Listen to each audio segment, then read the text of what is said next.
Welcome to tonight's podcast. We're starting off by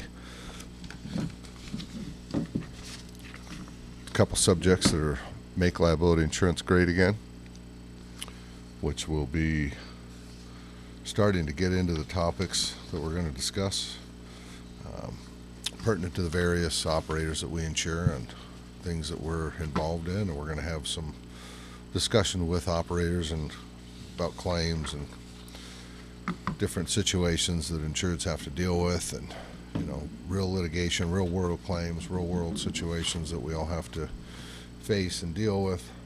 And we want to welcome you tonight to the podcast, and hopefully things will be set where we can try and get things done here.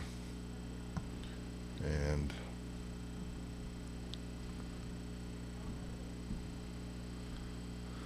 so hello, welcome, and appreciate your stopping in. Hopefully we have some valuable information for you today and can help you, take this to the next level. And tonight we're just going to do a second introduction, so we're just going to try and get the foundation for the principles of what we're going to discuss, and would like to get your feedback as well, and we can add those to the topic list that we're going to discuss in the future. And tonight we're going to focus more on the ability to how to save and get the most out of your insurance, how to get the insurance companies to be in a situation that they're strong enough to work for you, and how we go about doing that, and how to save and get the right commercial liability insurance, get insurance companies to defend and work for you, how to get affordable high-risk insurance, how to choose the right insurance carrier and coverage, how to confirm you have the right coverage for your business operations, and what if you have a claim, how do you find the right partner, and how significant is price, and what can you expect if you've had a claim for insurance. So that's the primary purpose of the podcast and primary purpose of our foundation of going through kind of the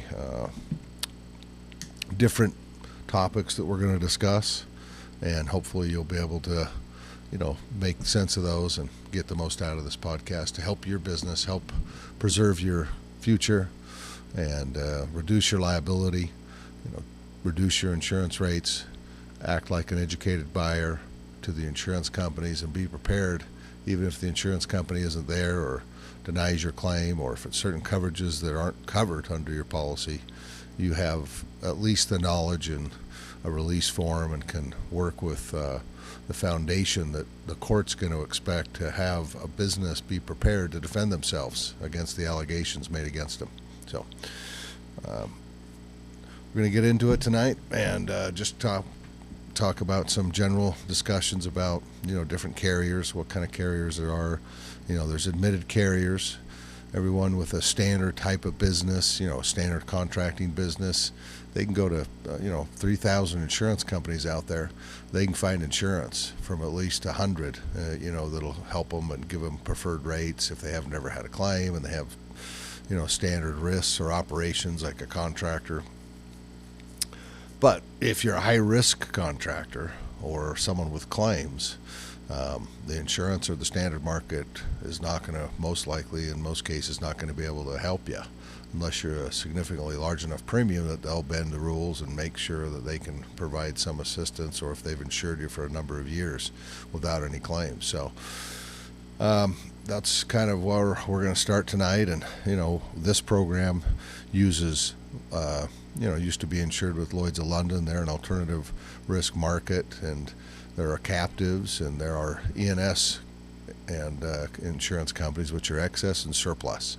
Excess and surplus companies are like credit unions. They're not as regulated for the types and rates and coverage and forms that they can use like admitted carriers are, like banks are. Banks have a specific structure of what they're willing to accept as far as a loan goes, and admitted insurance companies are the same way, where they have the same type of insurance outline and rates and forms that the government regulates and demands that they carry or that they offer, and they can't deviate from that. The insurance department doesn't let them deviate from that, and the investors who invest in those companies don't let them deviate from that.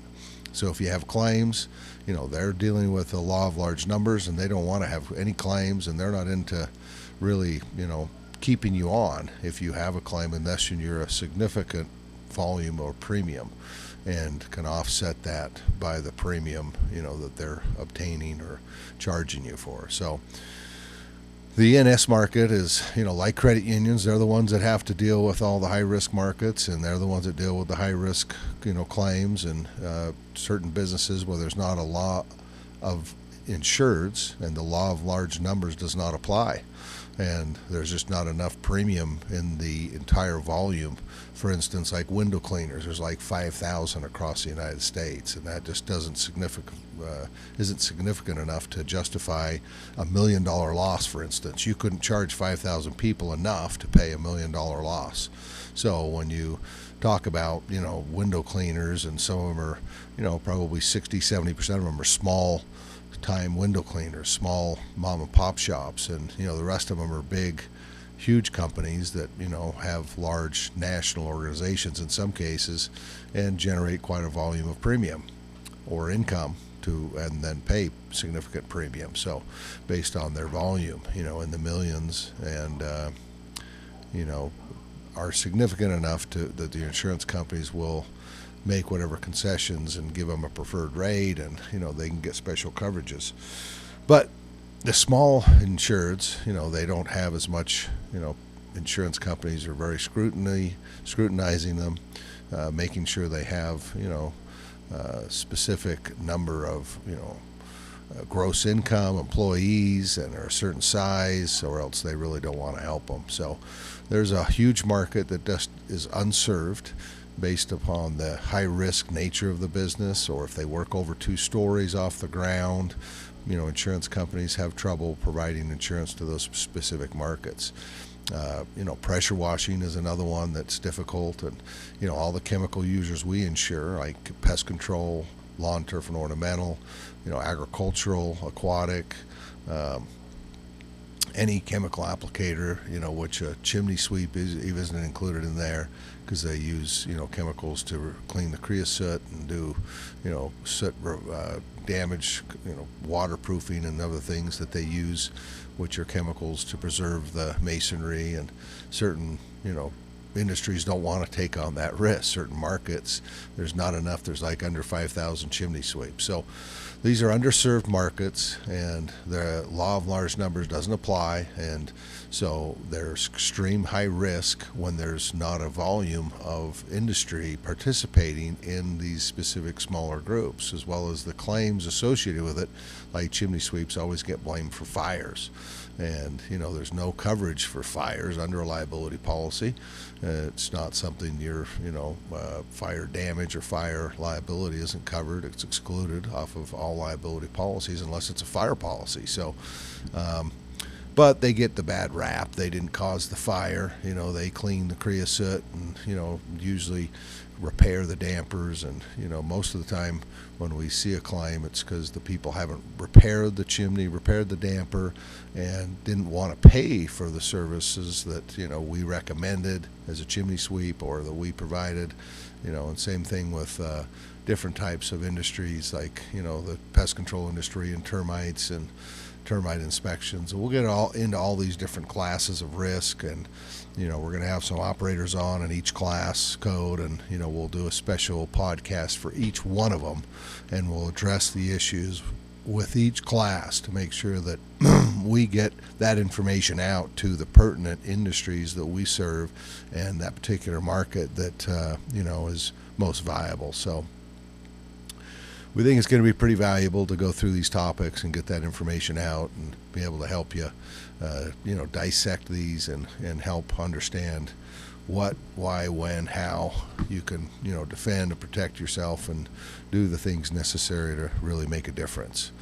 Otherwise, you're just hoping for the best, crossing your fingers, and, jumping around from carrier to carrier and there's no real solutions. There's no real benefit in building a partner or relationship, or changing the way you operate a little bit to get a release form, take pictures, do the things necessary to defend yourself, because they're not educating you on that. Their insurance companies, that's not their job.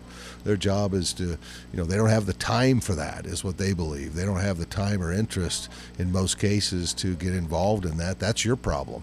And when they extend that to you, then you can make sure that, if you want to hold them liable for some reason because it didn't work or was unsuccessful, in any case, those things are beneficial because they reduce the liability. They reduce the chances of you getting sued. And if you do get sued, they improve the chances of your success in litigation. And if they don't work, then, there's something that we were missing or something that was missed. And then you learn. And just like with, the car rental industry, the contract gets bigger and bigger. Now it's a page and a half, goes to the backside, and pretty soon it'll be 2 pages, and they'll just keep having to figure it out, and laws change, rules change, litigation situations change, and as things evolve, people go through different claims and different scenarios where they have different needs and different circumstances which they need to address as a business. So then it evolves and things change and will always continue to change. So legal precedents change, laws change by, every state in the United States. That's what Congress does every day in every state, is change the laws and work on these things and, make new laws and, eliminate old ones and eliminate wording that was used or acceptable at times. Like in Colorado, you can't use release of liability. You have to use assumption of the risk or acknowledgement of the risk. And so those terms have to be, they're pretty much interchangeable, but they have different meanings and different intents behind them, where, they don't believe you can release all of your liability. You have to acknowledge the liability instead of releasing it, or acceptance of the risk. You have to accept the responsibility of that liability. You have to assume it instead of release it, which, is all a play on words, but is in fact important and does have meaning.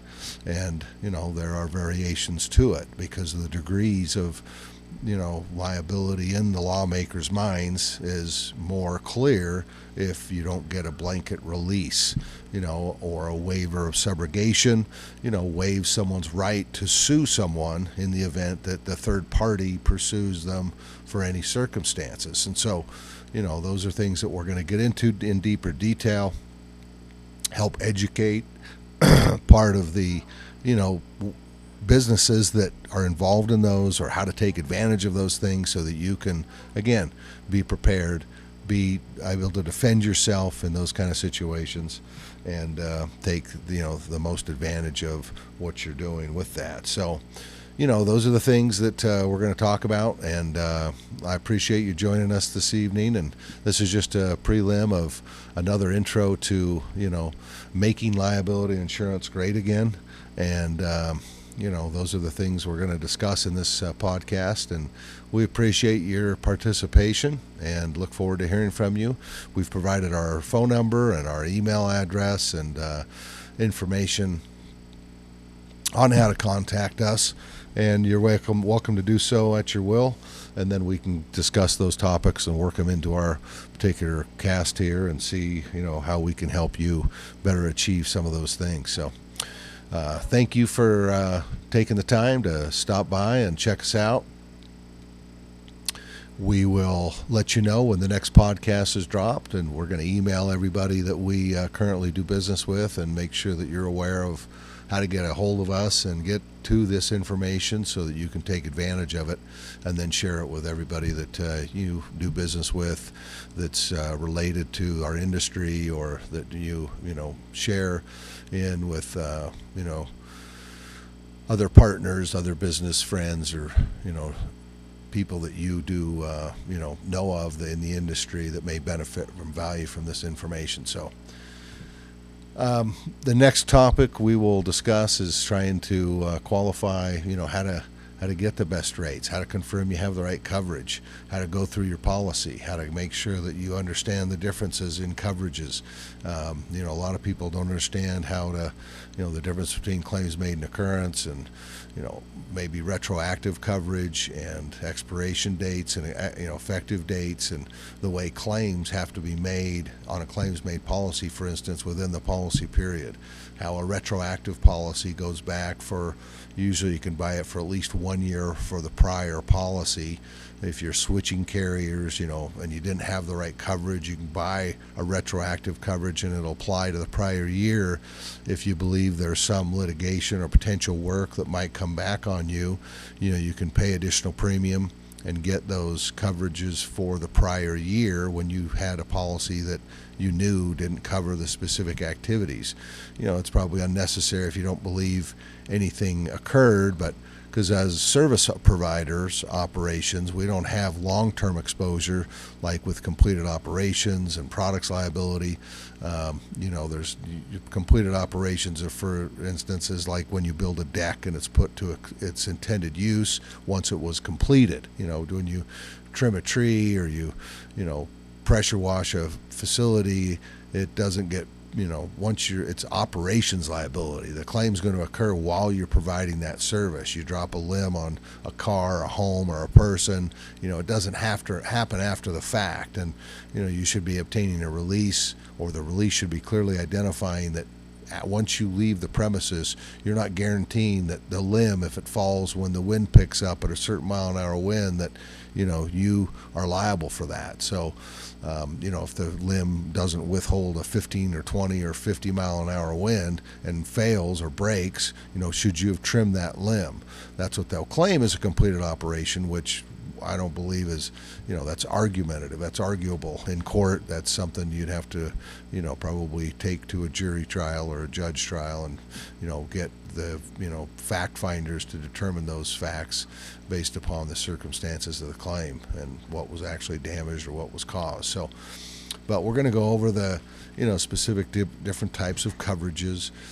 Occurrence allows you to have a tail to report claims after the expiration date. So if you have a long-term exposure, for instance, like some of my termite guys, they have a long-term exposure where property damage and termite infestation can occur after the expiration date of the policy. It might take a year for those termites to come back, but chemicals in termite, chemical application only last, and they're guaranteed by the manufacturers now for a year. They took chlordane, heptachlor off the market.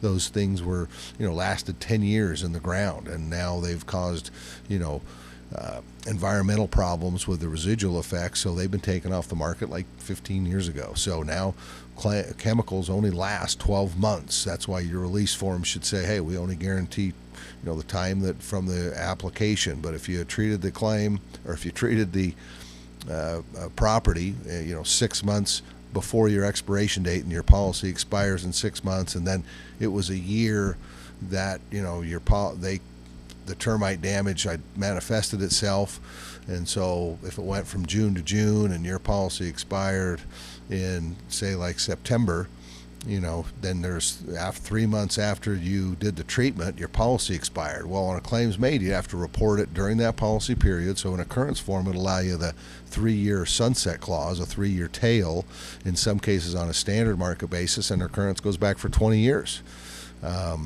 So it just depends on the forms you're looking at. You have to ask the right questions, but typically, what the standard is an occurrence will extend the reporting period beyond the expiration date, and that's important to know for certain types of risks. I don't know any of the tree or other types of service contractors which it would relate to. If you pressure wash someone's or clean a window, then they sue you 6 months later, you should just have on your release that you're not liable after 30 days, because anything can happen to that window.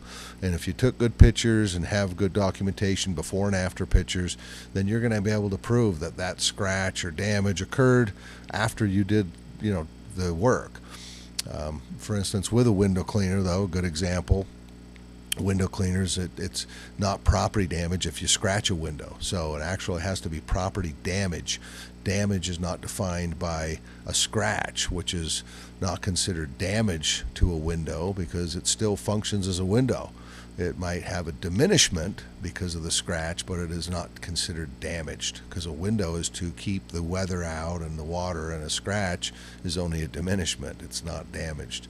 Some people might believe it's damaged, and it's okay for them to argue that, but by definition terms, damage is damaged where it can't be used for its intended purpose.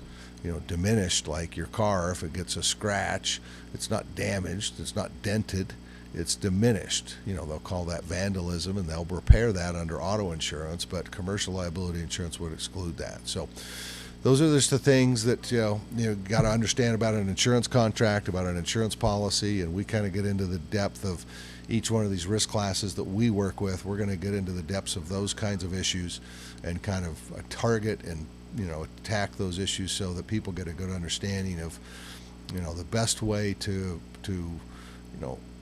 know when they're at risk and know how to manage their risk, and know when they're going to have issues with claims and how to defend themselves against their customers in the release form. Because if your release form said we're not covering scratches, or we'll give you X amount for a scratch because it's a diminishment, it's not a replacement of the window, then you can limit your liability, for instance, on the window cleaner. So with pest control and other things, there's normally there's no property damage with just general pest control, insects and rodents. We just retreat or agree to remove the additional rodents or the rodents that they claim we didn't remove the first time. There's no damage. Sometimes there's a little hole in the sheetrock or something they can chew through that could be damaged, but normally it's not significant enough to even be above the deductible, or what we call a self-insured retention in the policy. And we use self-insured retention because to retain the risk is as a self-insured, and your self-insured up to that amount is more powerful for our insureds than a deductible. A deductible, the insurance company can just spend at any will under any circumstance and then bill you back for that amount. So those are the things within a contract that are valuable to know.